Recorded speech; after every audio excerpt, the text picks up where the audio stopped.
Esse material que eu vou apresentar aqui é resultado de 6 meses de pesquisa no seminário de Westminster, nos Estados Unidos, na Filadélfia, que foi também onde eu tive o privilégio de fazer o meu doutorado. E eles me aceitaram como professor visitante lá durante 6 meses e abriram as portas da biblioteca, de todos os recursos, para que eu pudesse falar ou pesquisar a respeito desse assunto. O que me motivou a pesquisar esse tema foi basicamente o fato de que o movimento apostólico ele vem crescendo no mundo. As estatísticas mostram um crescimento assustador. Se você pegar a Enciclopédia das Religiões Mundiais de Barrett, que é um referencial nessa área de crescimento da igreja, ele divide a cristandade em 6 grandes blocos. O bloco das igrejas históricas vem diminuindo e o bloco das igrejas chamadas independentes vem crescendo. E dentro do bloco das igrejas independentes tem as igrejas apostólicas que estão crescendo. Então não é coisa pequena não, é grande mesmo. Então eu estava preocupado com isso. E junto com isso está o fato de que eu procurei em português um livro sobre essa questão de apóstolos, que fizesse a exegese do grego, visse o desenvolvimento do conceito historicamente, fizesse uma análise do movimento em geral e do Brasil em particular, e não encontrei. Pode ser que eu não tenha procurado o suficiente, mas eu não sei se alguém sabe de algum livro em português, escrito com esse foco sobre a questão de apostolado. Então me diga, porque vai me ajudar em 2 coisas. Vou parar de dizer que o meu vai ser o primeiro e vou usar na minha pesquisa, né? Vou colocar lá como fonte de referência. Então, podem me ajudar nesse sentido. Eu, quando comecei a estudar esse assunto, eu fiquei surpreso. Eu não pensei que 6 meses não seriam suficientes. A primeira coisa que eu me deparei quando eu fui para a Escritura foi que os liberais, aquele pessoal que usa o método crítico e que não tem nenhum compromisso com a autoridade da Escritura, eles já discutem esse assunto há muito tempo. Há muito tempo. Tem especialmente um livro de um liberal chamado Schmittals, um alemão, o título é O Ofício de Apóstolo, era da década de 70, em que ele reproduz o pensamento do liberalismo teológico a respeito do ofício, dessa questão do ofício de apóstolos, e a ideia é basicamente essa, que dos 4 evangelhos, quem mais usa a palavra apóstolo é Lucas. E é lá em Lucas que aparece no capítulo 6, a única vez que diz que Jesus chamou 12 discípulos e deu a eles o nome de apóstolos. E aí eles dizem que Lucas nunca chama Paulo de apóstolo no livro de Atos. E aí então ele construiu a ideia, o Schmittals, juntamente com outros liberais, de que o que aconteceu foi o seguinte: no começo do cristianismo, apóstolo era um conceito muito solto, significava alguém que era enviado com autoridade para plantar uma igreja. O próprio Paulo se via assim. Paulo não é o originador do termo. Ele não é o originador do termo. Com o passar do tempo, apareceram hereges e falsos mestres dizendo que eram apóstolos também. E aí a comunidade lucana, que foi influenciada por Lucas, quando criou o evangelho, veio com essa ideia de que apóstolo era só os 12 e Paulo. Os outros não eram. Só era Paulo e os 12. Então, Lucas escreveu o evangelho para dizer que só eram apóstolos 12 de Cristo. E, inclusive, desprezando Paulo no livro de Atos, porque ele não chama Paulo de apóstolo no livro de Atos, com exceção de uma vez em que se refere a ele junto com Barnabé, como sendo apóstolos. E, portanto, então, o Evangelho e o livro de Atos datam do século II e foi uma tentativa da igreja de fechar o conceito de apóstolo para evitar a proliferação de outros apóstolos. Então, para muitos que se consideram apóstolos hoje, se eles lessem os liberais, eles diziam: ahá, está vendo? A igreja é culpada de ter fechado o círculo apostólico a Paulo e os 12, embora, é claro, eles, não vou dizer que isso foi por conta de uma comunidade lucana que no século II escreveu o livro de Lucas. Geralmente esse pessoal não entende de método crítico, não é? E não tem nem ideia que os liberais trabalham dessa forma, mas é para atender os seus interesses. Eles são capazes e apelam, alguns que são mais estudados, eles apelam para o liberalismo teológico para dizer que o conceito de apóstolo é uma construção da igreja do século II, quando ela estava começando a se tornar uma instituição e queria combater o surgimento de apóstolos ali na região influenciada pelo cristianismo. Eu comecei a ler esse material e eu disse, eu não vou entrar por aqui, porque meu alvo não são os liberais, dessa vez. Não é? Eu não quero brigar com eles agora sobre isso. Meu alvo são os apóstolos neopentecostais, que nem sabem dessas discussões. Então, eu não podia passar em branco, né? Tem uma parte do livro em que eu analiso os Schmittels, eu tive que ler o que esse alemão escreveu, fiz uma breve crítica e caí fora. Não fiquei para discutir muito, né? Porque não era o foco, né? Não era o foco. Eu procurei me concentrar nas seguintes questões. Primeiro, o que é um apóstolo, de acordo com o Novo Testamento? Quem é que usou o termo pela primeira vez? Como explicar que o termo apóstolo é usado para diferentes pessoas, é usado para os 12, é usado para Paulo, é usado para várias outras pessoas que não constam nesses dois primeiros círculos, e quando não é usado para os 12 e para Paulo, em que sentido é usado? Apóstolo é um dom, porque aparece em Efésios 4:11 e 1 Coríntios 12:8, é um dom, deve ser tratado assim, ou ele designa uma função e um ofício? Então, estas são as questões centrais, porque uma vez que você respondeu isso, você vai ter o fundamento para então dizer se você pode ter ou não apóstolo hoje, e se tiver, em que condições, e que tipo de apóstolo você vai ter. E aí eu fui ver como esse assunto foi interpretado na história da igreja. E aí outra vez eu entrei num terreno que eu disse, eu só posso mencionar, porque aí vai entrar a questão dos pais da igreja. Os pais da igreja, sem querer, deram origem ao papado, quando eles disseram que os apóstolos deixaram como sucessores os bispos, para poder combater gente que aparecia dizendo, eu sou apóstolo. Aí os pais da igreja dizendo, não, você não é apóstolo não, porque os apóstolos já passaram e os sucessores deles são os bispos. Tá, então serviu para dizer que eles não eram apóstolos. Só que a geração seguinte transformou esses bispos em papa. Não é? Foi uma estratégia errada, entendo eu, dos pais da igreja para resolver aquele problema no século II, quando os gnósticos apareceram dizendo que eram apóstolos de Jesus Cristo. E aí eu tive que entrar nessa questão de sucessão apostólica. Estão certos aqueles que dizem que os bispos anglicanos ou a igreja ortodoxa grega, que se separou em 1500 e pouco da igreja católica ocidental, exatamente por causa dessa questão, eles estão certos em dizer que os bispos, eles são os legítimos sucessores dos apóstolos? A igreja católica está certa em dizer que o bispo de Roma, de entre os bispos, é que é o verdadeiro sucessor de Pedro? Eu disse, eu também não vou entrar aqui, porque nenhum desses apóstolos neopentecostais reivindica estar na linha sucessória de Pedro. Eles não reivindicam isso. Eles não digam assim, eu, apóstolo Valdomiro, eu sou sucessor de Pedro através de sucessão direta. Primeiro porque não dá para provar, é óbvio que não é, né? É óbvio que não é. Não dá para provar isso, né? O assunto está liquidado. E segundo, eles acham que não é isso, porque alguns dos modernos apóstolos, inclusive, se acham superiores aos 12 e a Paulo. Se acham, inclusive, acima. E eu vou falar sobre isso daqui a pouco. Então, eles não estão... Vamos já fazer essa distinção. Entre os que se chamam apóstolos hoje, você tem a Igreja Católica, com o seu Papa, e você tem os que não se chamam apóstolos, mas dizem que os bispos são os sucessores dos apóstolos, na Igreja Episcopal, alguma luterana, e a Igreja Ortodoxa, os nossos modernos apóstolos brasileiros não devem ser enquadrados como eles, porque eles são outra coisa completamente diferente. Tá? Então, eu apenas toquei nesse assunto, não podia entrar, porque ia ser outro livro, né? E já tem muita gente tratando dessa questão de sucessão apostólica, os protestantes já brigaram muito, né, com os católicos a respeito do Papa, então eu não apenas mencionei o assunto e caí fora também. eu quis me concentrar mais no que eu acho que é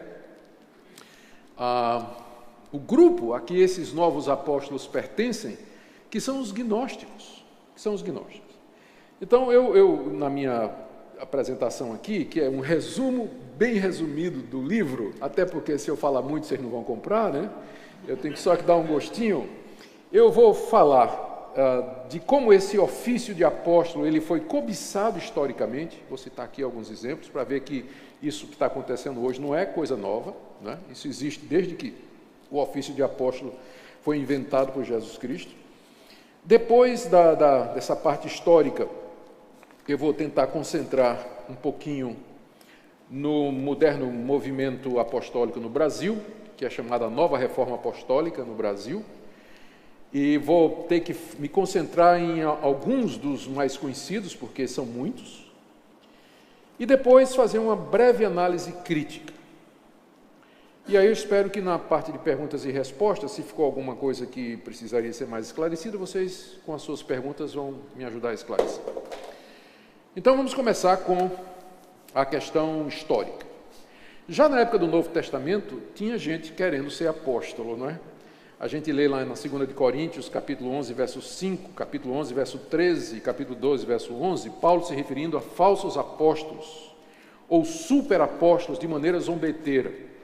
Quando a gente lê o contexto, a gente percebe que eram pessoas que estavam se infiltrando na comunidade de Corinto, reivindicando ser apóstolos de Jesus Cristo, ensinando uma outra doutrina, apresentando credenciais do tipo sinais, prodígios e revelações, e que tinham um pedigree hebraico, eram hebreus, que forçou Paulo a provar que ele também era apóstolo e muito mais. Paulo cita a visão que ele teve, foi levado até o terceiro céu, e cita assim meio que a contragosto, obrigado, né, a fazer isso. Fala dos sinais e prodígios que ele realizou como sendo marcas do seu apostolado, e acrescenta uma coisa que ele considera como marca do apostolado e que aqueles apóstolos não tinham: os seus sofrimentos por Cristo. Isso aqueles falsos apóstolos não tinham, o quanto ele sofreu por Cristo. Aí daí ele dá 3 vezes na carta, 2 vezes na carta, na segunda, 2 relações dos sofrimentos que ele passou. Lembra? 3 vezes pereci no mar, levei 30 chibatadas menos uma, desci por um cesto, desci num cesto, numa muralha, o espinho na carne. Ele considera todos estes sofrimentos como sendo a marca do verdadeiro apóstolo, que aqueles falsos não tinham.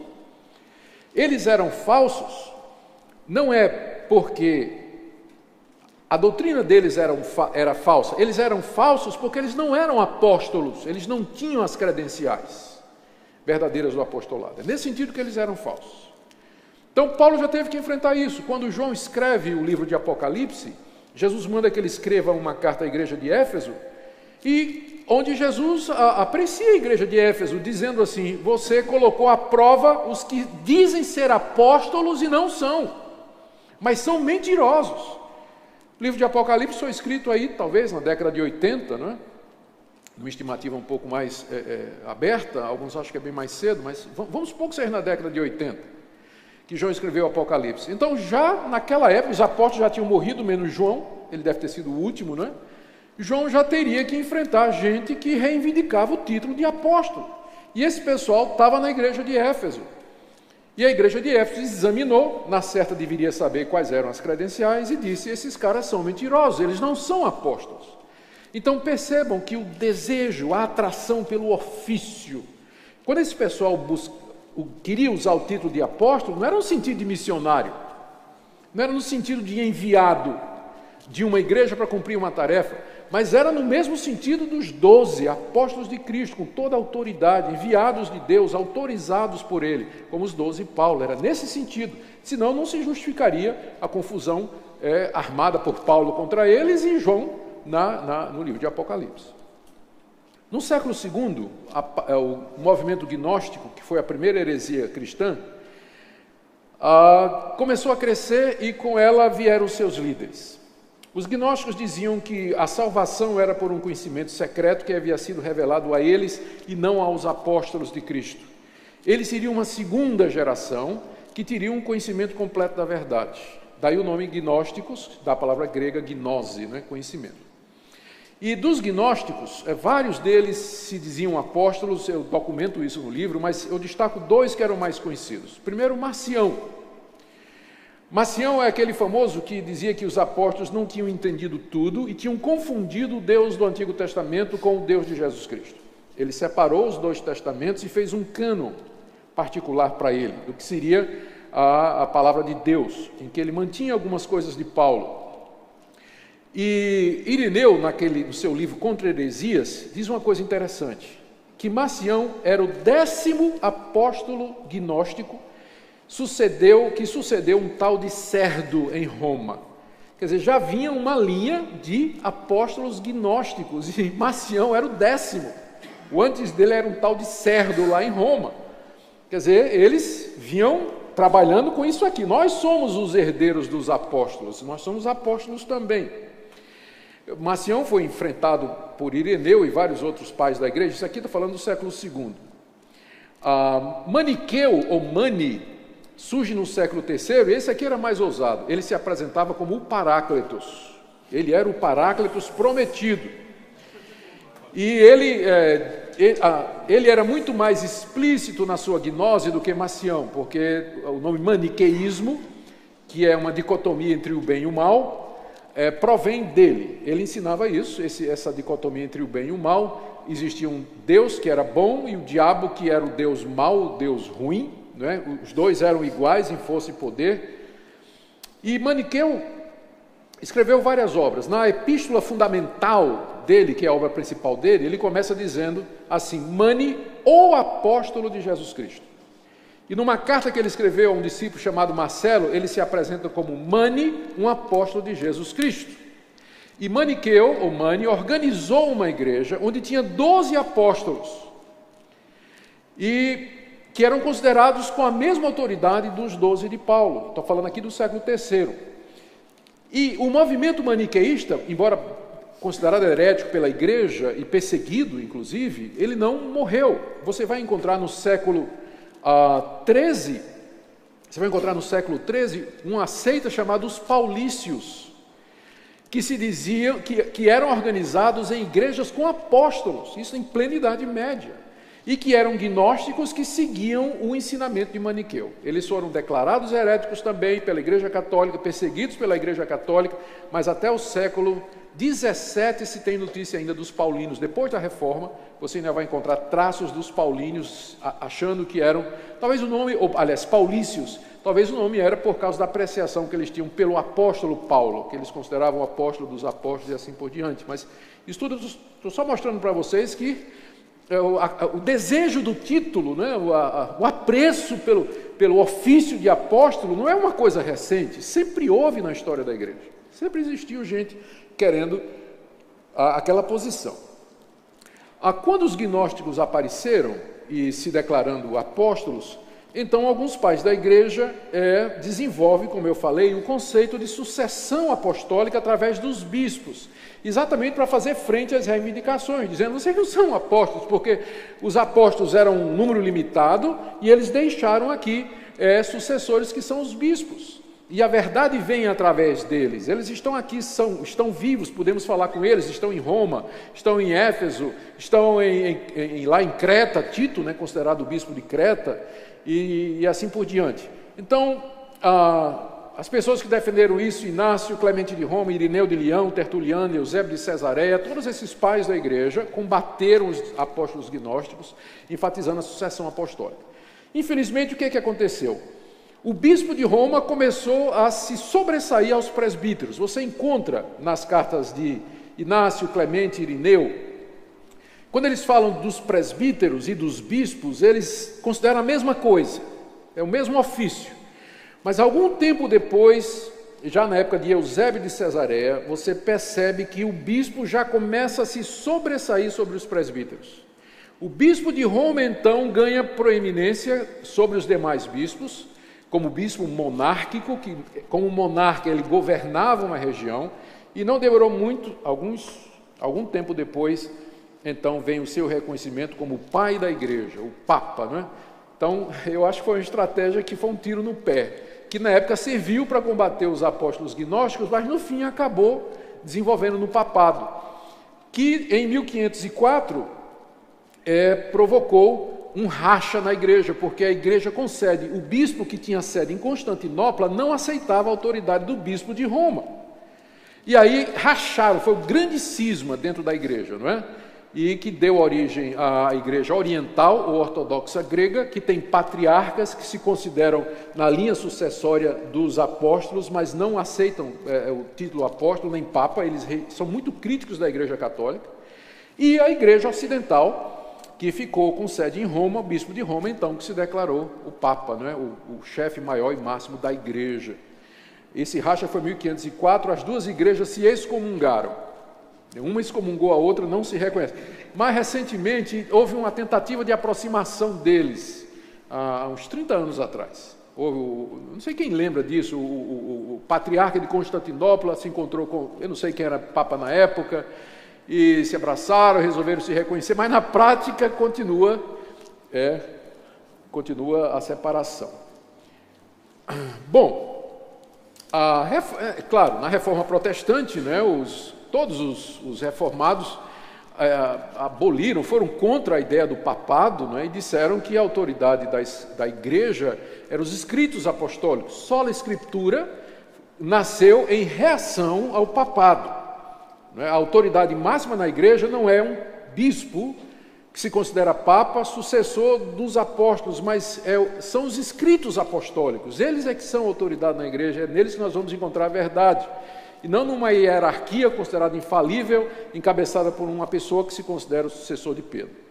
E os reformadores todos foram contra isso aí.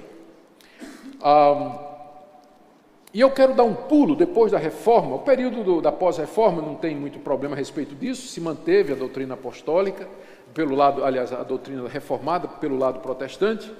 Mas aqui nós chegamos no século XIX, com um pastor que eu acho que ele pode ser considerado o pai do pentecostalismo e o pai do moderno movimento apostólico. E, por incrível que pareça, era um presbiteriano. Para tristeza da minha alma, era um presbiteriano. Tem jeito, né? O nome dele é Edward Irving, século XVIII. Primeiro, foi pastor na Escócia, era um grande pregador, bem apessoado, eloquente. Ele foi pastor assistente do Thomas Chalmers, que era um pastor muito, muito conhecido na Escócia, e depois foi convidado para pastorear uma igreja presbiteriana na Inglaterra. E algum tempo depois de começar, ele teve que mudar a igreja. Eles inauguraram a Capela Caledônia, que era para poder caber, porque era muita gente que vinha escutar Irving pregar. Ele era um grande pregador.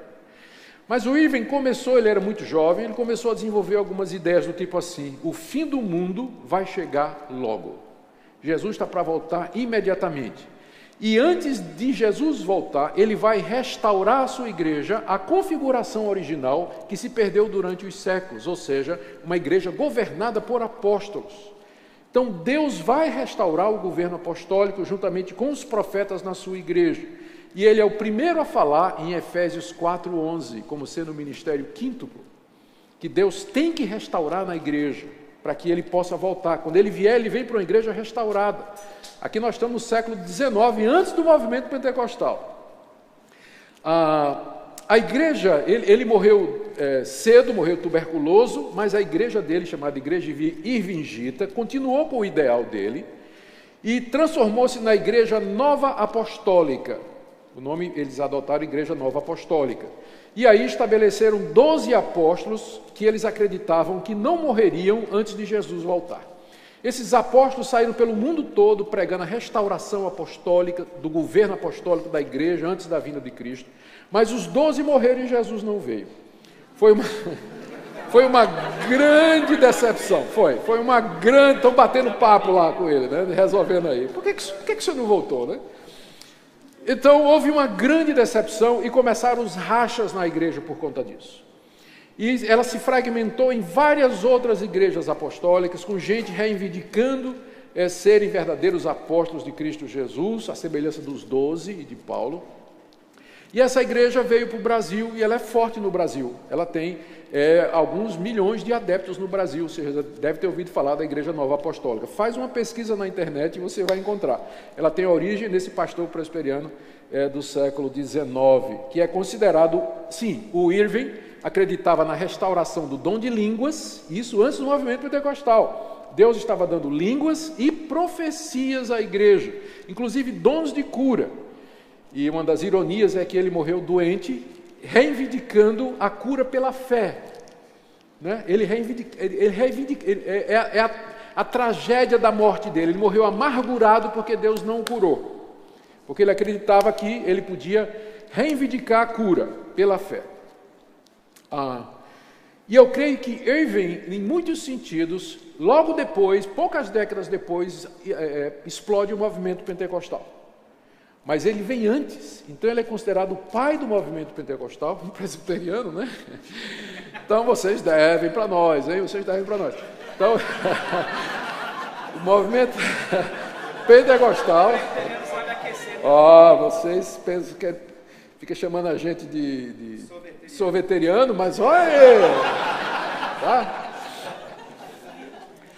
O pentecostalismo, que surge no início do século XX, na Rua Azusa, lá em Los Angeles, numa reunião de oração que conjugava metodistas, gente seguidor de Finney, pietistas, e gente da Igreja Nova Apostólica, tinha tudo isso lá.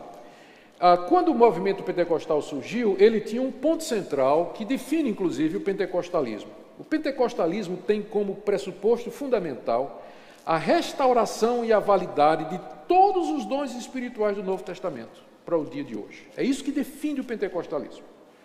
Tudo que está no Novo Testamento é para hoje. Então, se tudo é para hoje, segue-se que os apóstolos também. Os apóstolos também. E em seguida ao surgimento do movimento pentecostal, então, várias igrejas apostólicas foram fundadas por missionários pentecostais em todas as partes do mundo. Para ser honesto, a Assembleia de Deus foi a primeira grande denominação pentecostal a dizer: nós aceitamos todos os dons do Novo Testamento, menos apóstolos. Tá? Então o pessoal da Assembleia, nota 10, não aceitou o apostolado, percebeu que há uma diferença, né? Percebeu que tem alguma coisa específica sobre o apostolado que não tem base para reivindicar hoje. Eles reivindicam tudo mais como sendo válido para hoje, mas quando chegou em apóstolo, parou. Eu estava lendo uma declaração da Assembleia Mundial das Assembleias de Deus, que foi nos Estados Unidos há 6 anos atrás. Eles têm um paper, eles têm uma declaração, né, um documento oficial, em que eles fazem uma análise do apostolado, que eu só perguntei onde é que eu assino embaixo. Né? Porque é exatamente, falando da exclusividade, que era fundamental, era de início, e que não tem hoje mais apóstolo como os 12 e Paulo. Então eu achei sensacional esse documento posicional da Assembleia de Deus, que está disponível na internet, e eu vou fazer menção dele no livro e traduzo uma parte dele, porque eu não encontrei em português. Bom, exemplo de igrejas que surgiram então do movimento pentecostal com a configuração apostólica. Igreja da Fé Apostólica foi a primeira em 1908 na Inglaterra, por um cara chamado William Hutchinson. Ele disse que teve uma visão de anjos em que Deus disse para ele: você vai fundar uma igreja que tenha a restauração do ministério apostólico. Então ele se considerou o primeiro apóstolo dessa igreja e começou então a trabalhar para instalar outros. 1908, no mesmo ano, na África do Sul, Igreja Apostólica de Zion. Essa igreja existe até hoje. Quando eu estava na África do Sul, em 1984, eu encontrava os zionistas. Eles podem ter começado bem evangélicos, não é? Mas hoje eles são muito sincréticos. Eles adicionaram à igreja elementos da religiosidade africana, culto aos ancestrais, a reverência pelos espíritos. Então é muito sincrético, mas o nome é Igreja Apostólica Zion. Igreja Apostólica Africana, 1932, em Zimbábue, pelo famoso John Maranki. Guarde esse nome, esse cara é considerado um dos grandes apóstolos da África. Ele diz que ouviu uma voz, em 1932, Deus dizendo que ele era João Batista, e que ele deveria então preparar o caminho do Senhor. Mas todos os apóstolos, eles são constituídos apóstolos por alguma visão. Pode ver, René Terra Nova, todos eles, René Terra Nova, Valnice, Deus e Tioca, todos eles vão reivindicar que Cristo apareceu, que eles tiveram a visão, ouviram uma voz dizendo: você é apóstolo. Então sempre foi assim. E o Maranque, então, ele disse que ouviu uma voz dizendo: você é João Batista, que estava para vir. Não tem a profecia lá? Que, né, o grande dia antes de vir o grande dia do Senhor, eu vou mandar Elias, não é que é João Batista? Então, é você. E você vai ter que preparar a igreja para a vinda do Senhor. Restaura o ofício apostólico. Restaura o ofício apostólico. 1916, Igreja Apostólica na Inglaterra, por Daniel Williams, que era uma divisão da igreja de Irving, daquela vigília que eu falei. Essa aqui é interessante, Iglesia La Luz del Mundo, México, em 1926, já tem 2 milhões de membros. O apóstolo fundador é Eusébio Gonzalez. Ele teve uma visão em que Jesus disse para ele que ele restaurasse a igreja primitiva, que ele instalasse apóstolos, instalasse profetas, só que ele nega algumas dessas igrejas aqui, elas seguem algumas heresias, muitas delas não são trinitarianas, como essa, por exemplo, aqui, eles negam a trindade, negam a divindade de Cristo, não é? Muitas dessas africanas também vão na mesma linha. Igreja Apostólica de Cristo, em 1940, na Nigéria, por Joseph Babalola. Ele deu origem às igrejas apostólicas na África e assim por diante. Eu tive informações, lendo um outro artigo, de que muitas das igrejas na China, elas têm uma configuração apostólica. Mas eu pesquisei e não achei nada. Talvez porque o cristianismo na China, por causa da situação de perseguição, ele não apresenta, a gente não sabe muita coisa, você tem que procurar em lugares que eu não sei. Então eu queria muito ter lido alguma coisa sobre essa questão de apóstolos na igreja da China também, mas eu consegui só na África, eu consegui, bem documentado, tem muitos livros, inclusive dando detalhes de como funcionam os apóstolos africanos, não é? Que eles procuram, na verdade, imitar os 12 e Paulo. Eles se consideram na mesma linha, né, dos 12 e Paulo, porque acham que é um ofício permanente na igreja. Bom, então esses movimentos, eles foram crescendo assim, desorganizadamente, mas foi somente há 15 anos atrás que esse movimento começou a se organizar no mundo e tomar contornos que nós não víamos antes. E o que, na verdade, não 15, 25 anos, perdão. E o que causou isso foi o surgimento do neopentecostalismo. É interessante que esses apóstolos modernos, eles batem nos pentecostais. Por quê? Porque os pentecostais não aceitam o governo apostólico. Eles dizem: a Assembleia de Deus e as outras igrejas pentecostais vão perder o bonde da história, porque o sistema de denominações é arcaico, já teve o seu lugar. O que vale agora é o sistema teocrático apostólico. É esse tipo de igreja que vai crescer, que está crescendo. Então eles ficam profetizando desgraça para a Assembleia de Deus, né? Dizendo: vocês vão... Bom, a Assembleia continua sendo a maior denominação evangélica, né?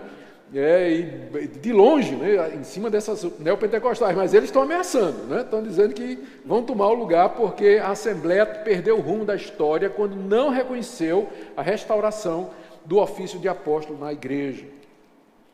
Então esse movimento neopentecostal, que a gente conhece mais por causa da teologia da prosperidade e do surgimento dessas igrejas independentes, mega igrejas voltadas para esse tipo de coisa, ele é que serviu de berço para o que é chamado a Nova Reforma Apostólica.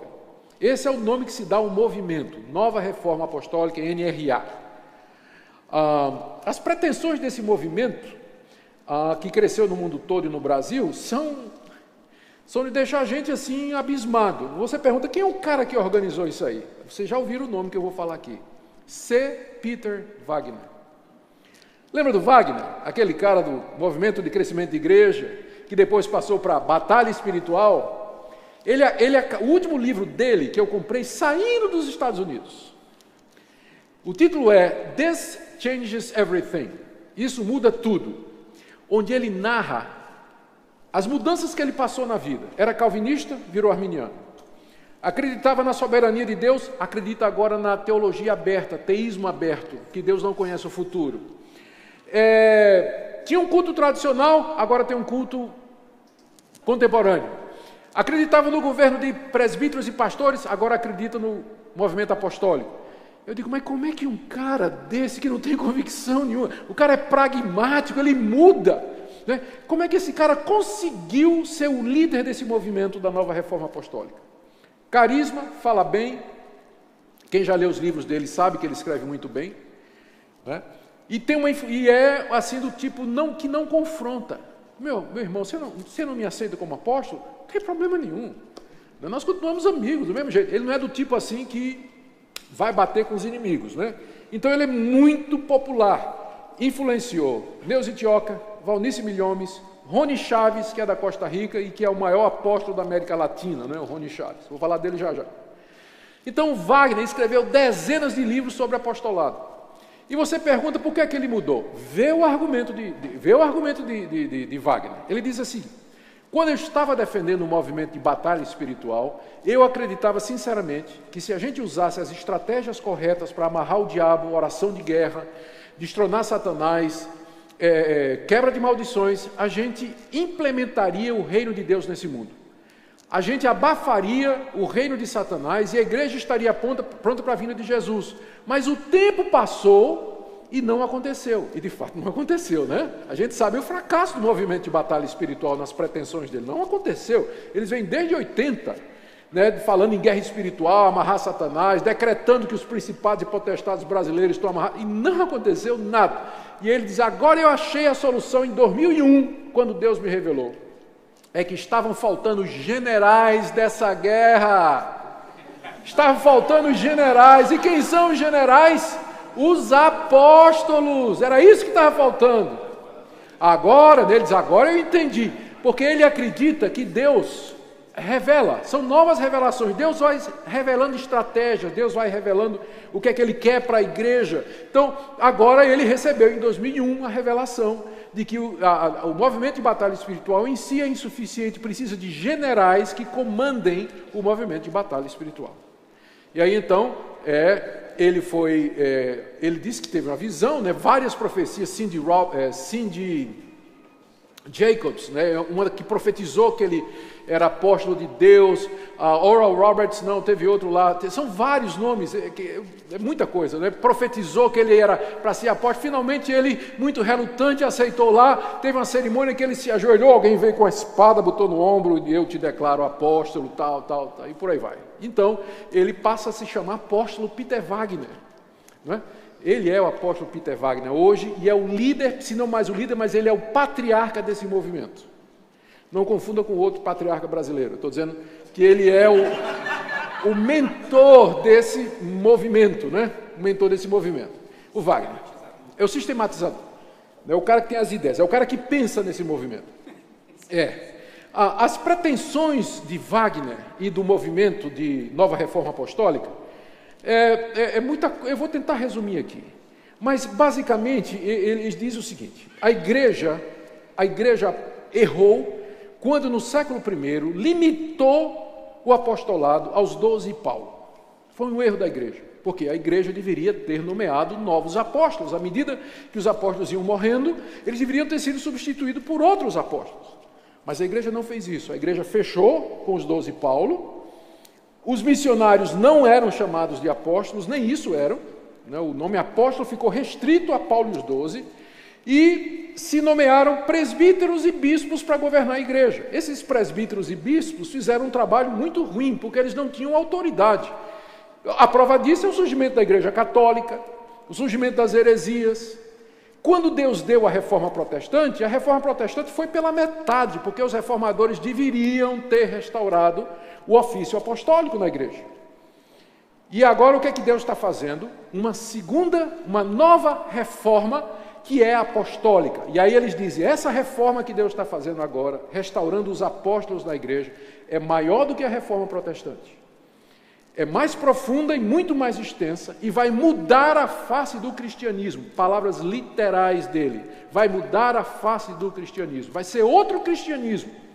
Em vez de ser um regime democrático, de presbíteros e pastores, tem que ser um regime teocrático, onde Deus governa através dos apóstolos, onde Deus governa através dos apóstolos, porque é a única maneira, ele diz, de enfrentar, isso ele fala direto, o reino do mundo. Como é o reino do mundo?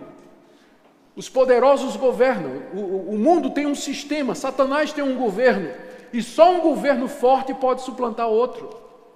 Para que a igreja se restaure no mundo, para que ela domine o mundo, ela tem que subverter o domínio de Satanás. E para isso ela precisa de apóstolos que deem a visão, que tenham autoridade, que comandem a palavra de Deus, juntamente com os profetas. Então, esse é o ponto central do movimento, chamado de Nova Reforma Apostólica, que a gente chama de dominionismo também. É o nome que já pegou, né? Não confunda com o teonomismo ou o amilenismo, que é uma posição escatológica que diz que a igreja vai ganhar o mundo antes da vinda de Cristo, não é isso? E que o milênio, então, se dará depois que o mundo inteiro se converter a Jesus através da pregação do Evangelho. O pessoal confunde isso com o dominionismo apostólico. O dominionismo apostólico é diferente. Ele diz a mesma coisa. A igreja vai dominar o mundo, mas através da guerra espiritual e da autoridade dos apóstolos, pela instalação do governo apostólico, não só na igreja, e aqui o Wagner criou um conceito interessante, mas na igreja estendida, que é a sociedade. E ele cria o conceito de apóstolo de mercado.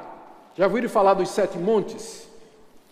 São 7 áreas da humanidade: política, economia, saúde, arte, diversão, guerra, 7 áreas da humanidade, em que Deus vai levantar apóstolos para governar. Ou seja, na área econômica, Deus vai levantar um apóstolo que vai transferir, eles usam esse termo, transferência de riqueza, que vai transferir a riqueza do mundo para a igreja.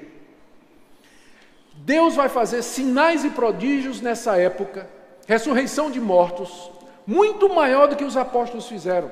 O mundo vai ser governado por apóstolos instituídos por Deus. Vocês acham que isso é loucura de Wagner? Vá ler René Terranova. A mesma coisa. Estevão Hernandes, a mesma coisa. Valnice, Neuza Itioca, todos os apóstolos têm a mesma visão de que Deus, a igreja vai dominar o mundo através da restauração do governo apostólico. E essas ideias que a gente chama de dominionismo não são novas. Elas primeiro apareceram depois da Reforma, na Inglaterra, através de uma mulher que iniciou um movimento chamado de Later Rain, baseado lá no profeta Joel. Eis que envio as chuvas temporãs e as serôdias. As chuvas serôdias são as chuvas que vêm depois para amadurecer a colheita. É chamada da chuva atrasada, ou a chuva tarde, ou Later Rain, não é? Então essa mulher pegou essa profecia de Joel para dizer que antes da vinda de Cristo, Deus haveria de derramar a chuva serôdia para amadurecer o mundo e preparar o mundo para a vinda de Jesus. E nesse período a igreja haveria de crescer, prosperar, dominar o mundo, milhões e milhões de conversões, curas, sinais e prodígios pela mão dos apóstolos. Nós estamos falando aqui de 1700 e pouco. Esqueça o nome dessa mulher, mas está no livro, compre que você vai ver. Mas ela começou esse movimento. Esse movimento foi depois apanhado por outros na Inglaterra e nos Estados Unidos. Já ouviram falar do exército de Joel? É um movimento nos Estados Unidos que é Later Rain. Segue isso também. E os apóstolos da Nova Reforma Apostólica seguem exatamente a mesma coisa. É que eu não trouxe aqui para ler para vocês as profecias da apóstola Cindy Jacobs sobre o Brasil. Que o PIB do Brasil vai ser maior do que o dos Estados Unidos nos próximos 6 anos. Né? Você precisa ver que Deus, em 2011, Terra Nova decretou que era o ano aceitável do Senhor. E disse que em 2011, no Brasil você teria curas, sinais de ressurreição de mortos, todos os desviados, filhos de crentes, voltariam, a prosperidade dos crentes iam ganhar casas, iam ganhar propriedades e negócios, né? Então profetizando esse tipo de coisa, a gente pensa assim, esse pessoal está falando isso, não, eles estão seguindo o que eles acreditam, que Deus vai restaurar a situação mundial debaixo de uma igreja governada por apóstolos antes da vinda de Jesus. Esse é o ponto central, é esse messianismo escatológico deles. né, que eles fazem parte da última geração, estão preparando a igreja para a vinda de Jesus. É por isso que são todos dispensacionalistas ou pré-milenistas. A milenista é tranquilo, não cai nessa, né? Mas pré-milenista, dispensacionalista, a gente é blindado, né? Mas pré-milenista, amilenista e dispensacionalista, né? Chega perto lá. Mas nenhum deles é amilenista, pode ter certeza disso. Estou zoando, brincadeira. Bom, vou falar sério agora, eu tenho que me concentrar, que eu estou fazendo a palestra aqui. Vamos lá. Então, o que é que eles disseram? Enfim, o que eles dizem é que se a Igreja de Cristo não adotar o modelo apostólico de governo, não poderá enfrentar e vencer o governo do anticristo. E aí, o que é que acontece? Vamos falar agora no Brasil, os dados aqui no Brasil. A data que é marcada para o início, ou que é dada como sendo o início da nova reforma apostólica no Brasil, foi agosto de 2011, em São Paulo, 2001, em São Paulo, quando o apóstolo Rony Chaves, da Costa Rica, ungiu aqui em São Paulo os primeiros apóstolos brasileiros, ligados à nova reforma apostólica: Valnice Milhomens, Arles Marques, Mike Chia, de Curitiba, e Geché Cardoso. Ele veio e ungiu como os primeiros apóstolos brasileiros de 2001. Mas isso aqui está errado, porque antes dele já tinha gente se chamando de apóstolo, por exemplo, Miguel Ângelo, lá no Rio de Janeiro, um apóstolo calvinista, né? Meio... Mas, entende? Mas esse pessoal, é como, ele é assim isolado, tem a igreja dele, ele acha que é apóstolo e pronto, ele só tem para a igreja dele, não tem pretensão nenhuma, é um título que ele usa. Mas os primeiros a participar desse movimento, com essa visão teológica, esse messianismo e tudo mais, foram esses 4 aqui. Em 2012, ele voltou, o Rony Chaves, e ungiu a Neuza Itioca, como sendo apóstola. René Terranova, que foi ungido apóstolo antes disso, diz que, na verdade, o movimento apostólico no Brasil começou em 2006, quando ele ungiu os 7 primeiros apóstolos do Brasil em Manaus. Às vezes a gente pensa assim, que a gente brinca com René Terranova porque usa o título de patriarca, mas tem uma razão para isso. Ele diz que ele teve uma visão, várias visões e profecias sobre ele, em que era dito que ele deveria gerar novos apóstolos no Brasil, que formassem a geração apostólica que iria governar esse país. Então, daí o título do livro dele, Geração Apostólica.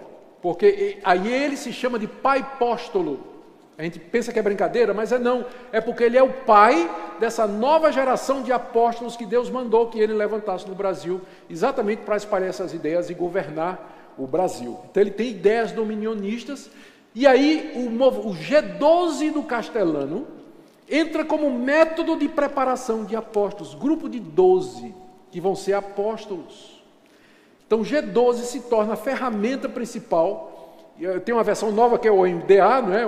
O modelo de discipulado apostólico. O pessoal diz que não é G12, mas é. Se você der uma olhadinha, são as mesmas coisas, em que eles usam para treinar e preparar os seus membros, né? E pastores que vão se tornar apóstolos em seguida. No Brasil, há milhares de apóstolos já, que se organizam em redes apostólicas. Cada rede apostólica tem um conselho ou um chefe. E quem se filia a essa rede apostólica fica debaixo da cobertura desse apóstolo. Recebe proteção, unção, liberação, autoridade, mas também não faz nada sem a autorização do apóstolo. E paga uma mensalidade. Claro, tem uma mensalidade. A fundação do Peter Wagner teve uma época que cobrava $6.000 por mês para quem quisesse fazer parte da rede apostólica, que ele foi o presidente, já não é mais, ele agora é vice, aliás é emérito, tem um outro que assumiu no lugar dele. Mas para ter, porque essa unção dos 6.000 era apóstolo para o cara e para a esposa. Aí sim, aí está explicado, né? $6.000, mas tem a esposa também, tá? Então... Olha só as redes que tem no Brasil. Rede Apostólica Cristã, do apóstolo Ricardo Wagner. Conselho Apostólico Brasileiro, que tem uma equipe dominada por Valnice e Itioca. Coalizão das Igrejas Apostólicas no Brasil, Confederação das Igrejas Apostólicas no Brasil, essa é do Estevão Hernandes, Coalizão Internacional de Apóstolos, essa é do Terra Nova. Listei só 5 aqui, mas tem mais de 10. Coalizões, redes apostólicas, que pegam igrejas de todo tipo, de pastores que se submetem à autoridade do apóstolo, fica debaixo de cobertura, liberação da unção, poder e autoridade, por aí vai. Se filiasse, né? É a Confederação de Igrejas Apostólicas do Brasil. Então, o que é que eles oferecem? Cobertura, treinamento, G12, MDA, para você formar a sua equipe, formar os seus obreiros e por aí vai, e uma série de outras coisas. Aí você me pergunta onde é que está Valdomiro nisso tudo. Valdomiro é uma figura, ele não está em nada disso aqui. Ele não está. Ele provavelmente, não. Ele usa o título por motivos pragmáticos, ele não pertence a nada disso aqui. Ele não está em nenhuma rede dessa, ele é uma carreira solo, né? Ele está fazendo lá não quer saber. Então, por isso eu não tratei do Valdomiro no meu livro, né? Porque não, né? É uma coisa à parte, merece um livro. Não, ele não cria um movimento. O Valdomiro não cria. É um apóstolo anônimo, né? Ele não cria um movimento, nem está ligado a movimento nenhum. Ele, é o ministério dele, teologia da prosperidade e pronto, né? Então, não nos preocupamos com ele.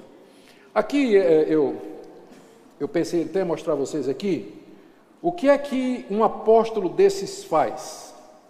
Tá? Eu vou pegar aqui o Rony Chaves, eu até peguei aqui, vou ler do livro aqui. Veja só, isso é Rony Chaves dizendo o que é que o apóstolo moderno, quais são as prerrogativas e o poder que ele tem. O apóstolo e sua unção trazem revelação à igreja, como nos primeiros tempos. Então veja aqui, eles estão dizendo que eles têm revelação da parte de Deus, como Pedro, Paulo, João, ou seja, a palavra deles está no mesmo nível das Escrituras. Mas eles dizem isso abertamente, não tem preconceito nenhum. Segundo, os apóstolos liberam audácia, fé e visão sobre a igreja. Trazem a reforma e reconstrução da igreja.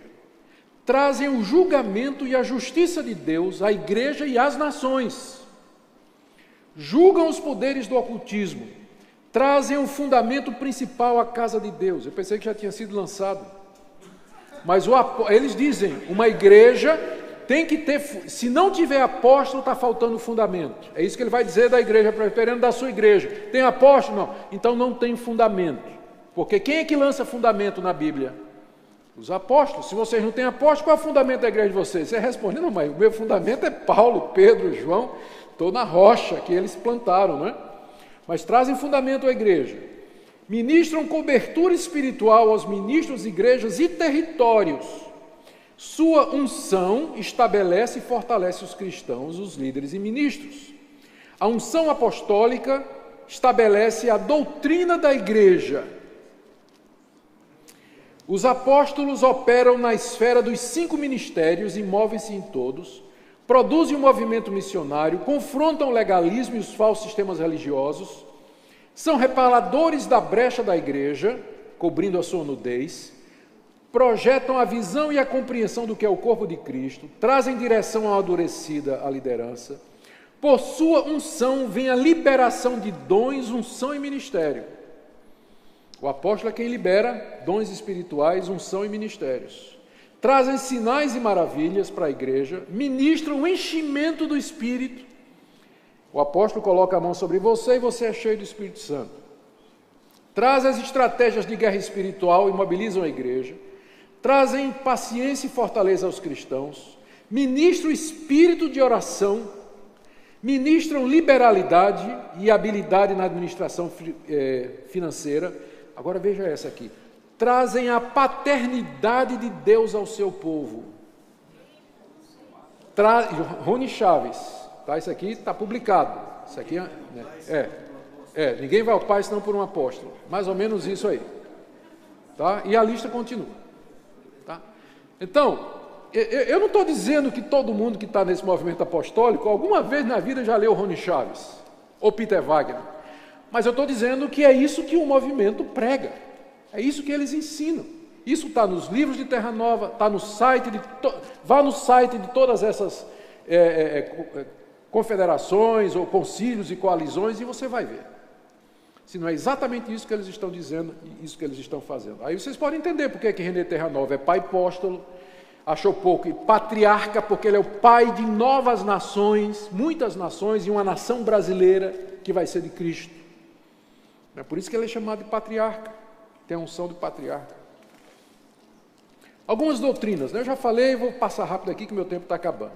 Revelações e profecias, se você der uma olhada no material desse pessoal, quase todos eles vão dizer que eles foram chamados para ser apóstolos mediante uma visão, uma revelação ou uma profecia, e que o ministério deles foi ditado por Deus através de uma revelação. Por exemplo, Mike Shea, que tem a casa de oração lá em Curitiba, a casa de Davi, ele teve uma visão em que Deus mostrou, Londrina, em que Deus mostrou uma chave em cima do mapa de Londrina, e que na ponta extrema da chave ele deveria construir uma casa de oração para todos os povos. Ele teve a visão da chave, né, em que Deus disse para ele criar um ministério assim. O ministério de Valnice Milhomes, ela estava lá em Angola, pregando o evangelho, Deus apareceu e disse para ela, você vai para o Brasil porque eu tenho um ministério para você. E ela veio para o Brasil e começou o ministério Palavra da Fé, e depois se tornou apóstola pelas mãos do Rony Chaves, né? O sabatismo de Valnice, que ela guarda o sábado, e tem todas aquelas práticas judaicas, ela diz que foi Deus que mostrou para ela que tem que resgatar o valor da igreja original, do judaísmo, que sempre foi dado por Deus. Então, ela conta isso, né, que ela teve uma visão em que Deus mostrou isso. René Terra Nova teve uma visão de Deus dizendo que ele seria pai de uma geração de apóstolos, daí pai apóstolo, patriarca, é muito grande a relação. Então, isso explica também esse movimento, ele traz práticas judaicas para dentro dele. Idas a Jerusalém, eu não quero dizer como um pastor brasileiro escreveu, dizendo que essas idas a Jerusalém, eles estimulam Jerusalém, né, ir no Rio Jordão, subir o Monte Sinai e tudo mais, porque fazem caravanas lideradas pelo apóstolo por causa de... Eu não posso fazer essa afirmação, mas ela foi feita por um pastor batista, não presbiteriano. O pastor Batista fez essa afirmação, tá? Eu não posso entrar nesse tipo de julgamento, mas o que fica parecendo, né? Que não tem mais nada a ver com esse tipo de coisa. Isso passou depois de Hebreus, Gálatas, Romanos, Colossenses. O que nós temos mais a ver com o judaísmo? Mas a insistência nessas coisas geram peregrinações e peregrinações a Israel. E que ninguém vai de graça para lá, né? Ninguém vai de graça. Falsas profecias, gente, eu fiz uma lista de falsas profecias desse pessoal. Desde Valnice, que profetizou o retorno de Cristo em 2007, René Terra Nova em 2011, o ano aceitável do Senhor.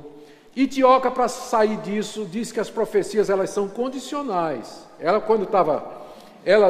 fez uma profecia que não deu certo, aliás, ela estava comentando a profecia da Cindy Jacobs sobre o Brasil, que não deu certo. Ela disse, não deu certo, não é porque Deus falhou, mas é que o povo não cumpriu a condição. Porque quando há uma profecia, o povo tem que trabalhar. Porque se o povo não trabalhar, não se cumpre. Toda profecia é condicional. Meu Deus, onde é que profecia é condicional, né? Como? Já pensou Isaías dizendo, ele foi ferido pelas nossas transgressões? E aí, né?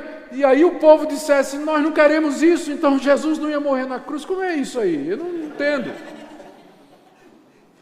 Então, eu fiz uma lista dessas profecias desse pessoal. A manipulação da Bíblia chega a ser... E quando se mete a citar o grego e hebraico, aí pronto. Aí é terrível, né? A manipulação da Bíblia, a falta de conhecimento, dá para ver a falta de preparação, de exegese básica da interpretação da Bíblia. A teologia da prosperidade, que no final acaba sendo a mesma coisa, entra apóstolo, sai apóstolo, mas a teologia da prosperidade continua sendo a base do movimento. E especialmente o não responder a ninguém. Essa é a posição, essa é a crítica que a Assembleia de Deus fez naquele documento que eu mencionei para vocês, dizendo que o problema do modelo apostólico é que o apóstolo responde a quem? Ele responde a quem? Pelo mau uso do dinheiro, pelas heresias que ele ensina, pelas bobagens que ele diz. E quem está acima dele? Só Deus, né? É inquestionável a autoridade dele. É inquestionável. Então, Aquela forma de encarar o apóstolo, ele não faz mal uso do dinheiro, ele não fala heresia, ele não tem nada de errado. Então não vai ter. pois é. Tem que responder mesmo. Minha última parte aqui, eu já tinha prometido que eu vou encerrar. Esse movimento, ele é chamado de Nova Reforma Apostólica. Então, minha crítica vai ser dizer, primeiro, que não é nova, não é reforma e muito menos apostólica. Certo? Primeiro, não é nova. Ele se chama de Nova Reforma Apostólica. Primeiro, não é nova, porque nós vimos que, na época da Bíblia, já tinha gente querendo ser apóstolo. Os gnósticos, através da história da igreja, sempre teve gente cobiçando isso, o Papa que o diga. Sempre teve gente cobiçando essa posição. Então, não tem nada novo eles dizerem assim, Deus está fazendo um movimento novo, está colocando apóstolo na igreja. Os gnósticos disseram isso no século II. Então, não é nova.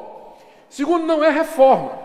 Não pode ser comparado com a reforma, porque qual foi o ponto principal da reforma? Derrubar o apóstolo. Não foi esse o ponto principal da reforma? Derrubar o apóstolo e dizer só a Escritura. Agora, essa reforma quer colocar o apóstolo de volta em cima da Escritura. Então, não tem nada a ver com reforma protestante. Eles se comparam, né, dizendo que isso aqui é a continuação da reforma protestante. Não é coisa nenhuma. Tem nada a ver com a reforma protestante. Vai no sentido oposto, aliás. Vai para outra linha. E também não é apostólica. E aqui é o ponto onde eu deveria me demorar mais e não vou poder. Primeiro, porque não tem as marcas evidentes dos apóstolos. O apóstolo tem que ser chamado diretamente por Cristo, pelo Cristo ressurreto. Tinha que ter sido testemunha da ressurreição de Cristo, Atos capítulo 1, é muito claro. Tinha que fazer sinais e prodígios inquestionáveis, e não esse tipo de sinal e prodígio que você vê aí. Eram inspirados para escrever Escritura, para lançar a base da igreja, o fundamento da igreja. O número de 12 era limitado porque corresponde aos 12 patriarcas, às 12 tribos de Israel, porque a igreja é o novo Israel. O antigo tinha 12 patriarcas, o novo tem 12 apóstolos, por isso que o número é limitado. Você pergunta, e Paulo? Lembra lá no Antigo Testamento eram 12 tribos, mas teve uma tribo que se dividiu em... Então era 12 com um 13º de bandinha, né? Então são 12 e Paulo. Fechou. E Jesus é que usa esse simbolismo quando ele diz assim, vocês vão se sentar comigo no reino de Deus e governar as 12 tribos de Israel. E lá em Apocalipse, quando João vê a cidade, diz que no fundamento da cidade, que são 12, estão escritos os nomes dos 12 apóstolos do Cordeiro. Então o número é fechado. Mas tem gente que é chamada na Bíblia de apóstolo, que não são os 12. Sim. Por exemplo, Epafrodito. Paulo diz, ele é apóstolo. Mas em que sentido Epafrodito era apóstolo? Porque ele foi levar uma oferta da igreja de Filipos para Paulo. Era um enviado, daí apóstolo. A palavra apóstolo, que significa enviado, ela é usada em vários sentidos no Novo Testamento. No sentido de título e de designação de uma função e de ofício, é restrita a Paulo e os 12.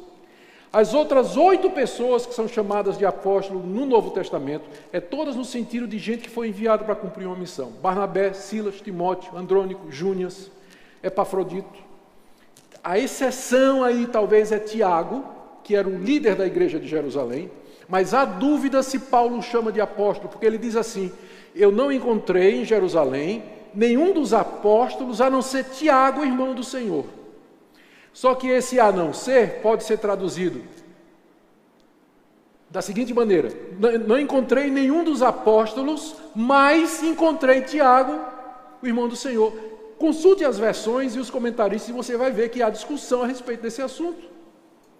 Então há dúvida de que Paulo chama Tiago de apóstolo. Apolo, né? Lá em Westminster, eu estava saindo, o Westminster Journal, o JET, Journal Evangelical Theology, publicou um artigo em que o cara dizia, o apóstolo Apolo, e pronto, isso é para mim. Vou ler o argumento, o cara querendo provar que Apolo era apóstolo. E aí, quando eu fui dar uma olhada no argumento, era assim, porque versos antes, Paulo diz assim, lá em 2 Coríntios: estas coisas apliquei a mim mesmo e a Apolo, para que ninguém vá além do que está escrito. Aí Paulo muda de assunto e lá na frente ele diz assim: a mim me parece que Deus nos colocou, a nós os apóstolos, em último lugar. O pessoal diz: está vendo? Esse aqui, Paulo está se referindo a apóstolo, que é citado no contexto. Mas por quê? Apolo nunca fundou a igreja, nunca passou pelos sofrimentos que Paulo passou. Paulo já mudou de assunto, quando ele diz nós apóstolos, é ele e os 12. Apolo não está incluído aí. Então esse tipo de exegese que o pessoal faz de todo jeito para querer considerar que outras pessoas que não os 12 Paulo eram chamados de apóstolos. Ah, pastor, mas e 1 Coríntios 12, 28? Deus colocou primeiro na igreja apóstolos, depois profetas, depois mestres, depois dons de curar. E Efésios 4:11, ele concedeu apóstolos, profetas, evangelistas, profetas e mestres. O tempo não dá, mas eu me debrucei sobre essas passagens e eu estou convencido de que Paulo não considera apóstolo como um dom. Não é um dom. O termo é usado para descrever o ofício ou a função de alguém enviado para realizar alguma coisa. Agora, o apóstolo tinha dons. Ele tinha dom de evangelista, ele tinha dom de profeta, ele tinha dom de mestre, mas não há um correspondente, em termos de dom, à função do apóstolo, porque ele tinha todos os dons. Ele era carregado de dons. Efésios 4:11, você não sabe se apóstolo, profeta, evangelista, pastores e mestres, você não sabe o que é que junta isso aqui. Porque evangelista não parece ter sido um dom, mas um ofício que era de Filipe, que era diácono. Filipe, o evangelista, lembra disso? Pastores e mestres, pode ser um dom, mas era um dom de gente que ficava estacionado na igreja. O profeta já era itinerante. O evangelista talvez tivesse autoridade sobre a igreja que talvez o profeta não tivesse. O que liga aqueles 5 itens ali? Passei dias ali quebrando a cabeça e finalmente cheguei à conclusão: nada. Nada. Paulo está descrevendo simplesmente o tipo de ministérios que Deus deu à igreja. Ele deu uns, ele não está falando de dom, ele diz: deu uns e outros. Então está falando de pessoas que Deus levantou para a igreja. Houve um tempo em que ele levantou apóstolos. Se você olhar o contexto em Efésios, a palavra apóstolo aparece 3 vezes em Efésios. E todas elas se referem a Paulo e os 12. Por que em Efésios 4:11 seria diferente? Deus deu à igreja apóstolos para lançar o fundamento. E aí veio os profetas, os pastores e mestres que trabalharam em cima desse fundamento. Então eu faço essa análise. 1 Coríntios 12, 28 é a mesma coisa. Primeiro Deus deu os apóstolos que vieram preparando o caminho. Depois vieram os profetas e mestres que edificaram sobre esse fundamento. Então não tem como argumentar. A Assembleia de Deus entendeu corretinho. Não tem como argumentar, se você é continuista, que todos os dons do Novo Testamento estão válidos hoje. Você não tem como incluir apostolado nisso aí. A Assembleia pegou isso corretamente. Pegou isso corretamente. Tá bom? E aí, por fim, pergunta, então, quem deu continuidade ao trabalho apostólico? É só ler o livro de Atos. O que é que os apóstolos fizeram quando plantavam igrejas? Constituía presbíteros. Por isso que eu sou presbiteriano. Certo? É a primeira coisa que eles faziam. Presbíteros. Né? Paulo, Atos 14, depois de ter plantado igrejas, ele volta, junta, promove a eleição de presbítero. Quando ele manda 2 evangelistas, talvez, Timóteo e Tito, a Éfeso e Creta, para cuidar de assuntos que ele não podia cuidar em pessoa, ele orienta que eles estabeleçam o quê? Presbíteros, para governo da igreja. E qual era a função desses presbíteros? Eles não tinham que ter visto Cristo ressurreto, não tinham que ter revelação, eles tinham que ter determinadas qualidades morais, e a tarefa deles era preservar a doutrina apostólica. Onde é que estava essa doutrina? Nos escritos. A igreja é apostólica. Nós dizemos que a nossa igreja, a igreja de Cristo, ela é apostólica, una, universal e apostólica, são as 3 marcas dela. Não porque ela tem apóstolos hoje, mas porque ela está edificada sobre o fundamento dos apóstolos. Pedro fala hoje, Paulo fala hoje, João fala hoje. Você pode abrir o escrito dele e ele vai falar a você. Você não precisa de apóstolo hoje, porque os verdadeiros já fizeram a sua obra.